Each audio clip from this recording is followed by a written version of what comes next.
Passion, they say, is what drives most businesses. And that's the most important ingredient for success.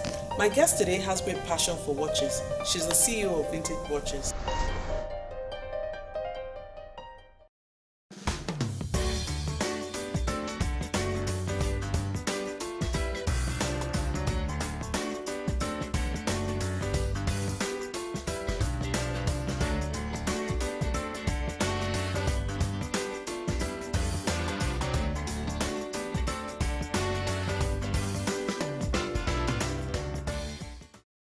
How did you get into watches? Well, I got into watches by working for John Obayiwana at the Polo Limited at the Nikon Hilton Hotel. I started with him in year 2000, where I served him for 7 years. So I'm very grateful to John Obayiwana for that opportunity. And I mean, in a country like Nigeria, where, I mean, so many people complain about poverty, about lack of this and that, how is it doing this kind of business where it's 99% high net worth people? Okay. You know? Well, in Nigeria, where the luxury business is 99% high net worth individuals, you project. You know, what I do is that every month I have projections of the people that I want to see, how many face-to-face calls I want to make, and the people that I need to sell to. At the end of the day, you see that when you plan very well, you see that on a monthly basis, you must generate income. And I guess, again, that brings me to the fact that there's always an advantage in training, because I am wondering, so how do you get access to the high net worth customers? And I'm thinking that, okay, these are the people that have money to travel abroad and they can buy these things, you know, so how?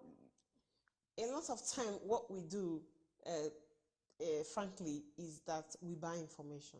Wow. We buy information, and it's also about PR. Okay. Yes, I mean, you know, we are able to penetrate some people, you know, as a result of we get to know that my boss likes watches. And we're like, really? This is what we do. Okay, give us access to your boss. If we are able to sell to him, we'll give you an X amount of PR.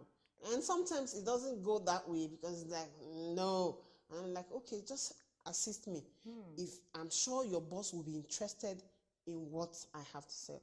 And sometimes we have to do a smart one. I have had to go to an office where I wrote my name and I wrote the boss's surname.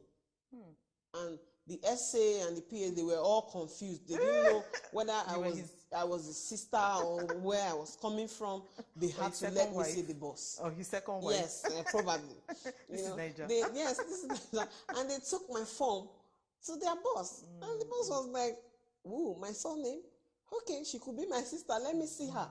And as soon as I came in, I said, I'm really sorry, sir. I had to do this so that I can see you. And he's like, wow, that was so smart.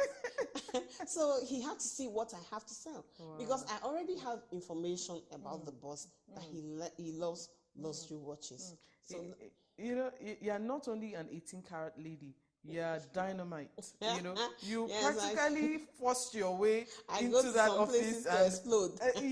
In fact, you know, you have to do that sometimes. And you know, someone, the average person would look at you and they, you know, your store looks beautiful. We feel like we're abroad, and they'll be like, oh, she's so lucky.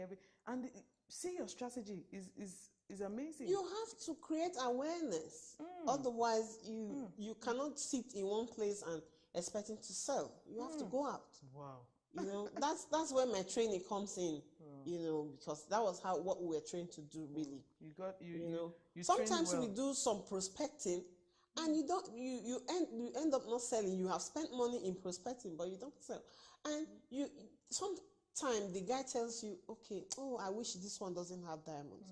Then you have it in mind that the next time you're buying, you're bringing something like that without diamond, and you're telling the guy, sir, I just wrote your name on a watch. And it's like, wow, I want to see. My God. So you are a lady to watch out for. You might force your way into the villa very soon. Oh, sure. Sure. I think you have your eye there. Yeah, sure. It will happen. Yeah. The way you are going. Very sure it will happen. The way you are going, let's tell us a little more about your journey. about yourself, Yeah. Okay, I'm actually working with my talent. I studied as an accounting student, but figures. yes, this is my talent I'm working with, because growing up, I grew up with my grandmom in the rural area, and she happened to be selling crayfish and bonga fish and all of that. And somehow she didn't have a section for pepper. And a lot of people were coming to ask her for, you are selling crayfish. We would have been buying everything at the same spot. How come you don't have pepper? So I told my grandmom, I said, okay, you are going to have to borrow me 20 naira. I'll be selling with this 20 naira pepper by your shop side. And this is going to be my own direct business. And I'll pay you back very soon. Wow. And in less than 6 months, I gave her back her 20 naira. And I had 40 naira. Because people I will use an umbrella to sit on a little stool, and I'll be selling under the sun. So a lot of people will see me and will like, "Ooh, small girl selling." They buy from me just from the interest that who is this girl? Yes. They are like, "Who? She's so young and yet." I see where you got the fire now. Yes, that's how it your came granny about. Came from your granny and all the way down. Yeah. I'll go to school in the morning. Wow. And I'll go and meet her in the shop in the afternoon, because I have to go to school. Education was key. Somehow I had to go to school because I like when they pack my box and I'm going to school. You felt important. Yes, I felt very important. So I don't joke with that. I must go to school. On Saturdays, yes, I'm in the market from in the morning. But every other day is from afternoon. And my customers got to know that this one comes from afternoon. And they come to buy from me. Interesting. Considering where you're coming from, you started with pepper, then you moved on to bread. You had to change your school so you could go to school in the afternoon and sell bread in the morning and go to the bakery in the evening. Having all that in mind, did you think you would find yourself here today, where one day you're in Geneva, tomorrow you're in America, you practically live, you live abroad and you work in Nigeria? Did you think you would be here today doing very well? Oh, no. I never thought I would be here What kept you going? What kept me going, part of it is the knowledge of God's word that I have. That's number one. That it gives you confidence, it gives you hope, it gives you faith in your tomorrow.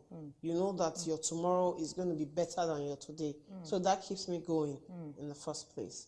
And, you hard work too. You had a history of hard work. Yes. Because your granny was there working. So you have to continue at it. You have to keep pushing. I personally don't like to take no for